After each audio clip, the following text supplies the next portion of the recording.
নমস্কার বন্ধুরা, আমিও বাঙালি রান্নাঘরে সবাইকে স্বাগত জানাচ্ছি। আবার একটা রেসিপি আপনাদের মাঝখানে শেয়ার করতে চলেছি, সেটা হচ্ছে পাকা আমের চাটনি।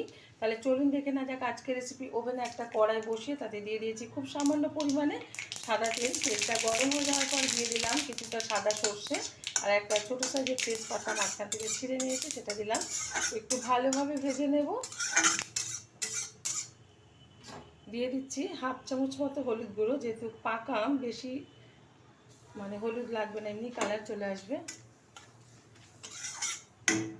এখন দিয়ে দেবো টুকরো করে রাখা পাকা আম। এই যে আমি খোসা ছাড়িয়ে ভালো করে দিয়ে পরিষ্কার করে নিয়েছি।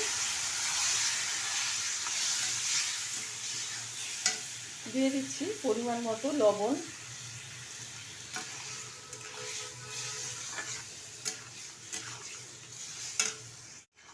বেশ কিছুক্ষণ কিন্তু নেড়ে চেড়ে নিয়েছি। অনেকে কিন্তু অনেক রকমভাবে চাটনি করে থাকে, তো পাকা আমের চাটনি এরমভাবে একটু করে খেয়ে দেখবেন, আশা করি ভীষণ ভালো লাগবে। ভালো লাগলে আমার চ্যানেলটিকে সাবস্ক্রাইব করবেন, লাইক করবেন, শেয়ার করবেন।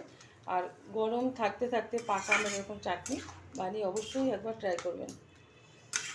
এখন দিয়ে দিচ্ছি এর মধ্যে পরিমাণ মতো চিনি। চিনিটা কিন্তু কম লাগবে, যেহেতু পাকা আম এমনিতেই মিষ্টি হয়, তো সেই কারণে চিনিটা কিন্তু বুঝে ব্যবহার করলাম। দিয়ে দিচ্ছি পরিমাণ মতো জল।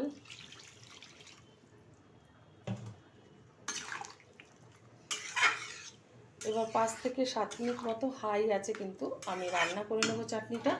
ঢেকে দিচ্ছি। পাকা আমের চাটনিটা কিন্তু হয়ে গেছে, নামিয়ে ঢেলে দিচ্ছি একটা পাত্রে। দেখা হবে পরের ভিডিওতে নতুন কোনো রেসিপি নিয়ে। ধন্যবাদ।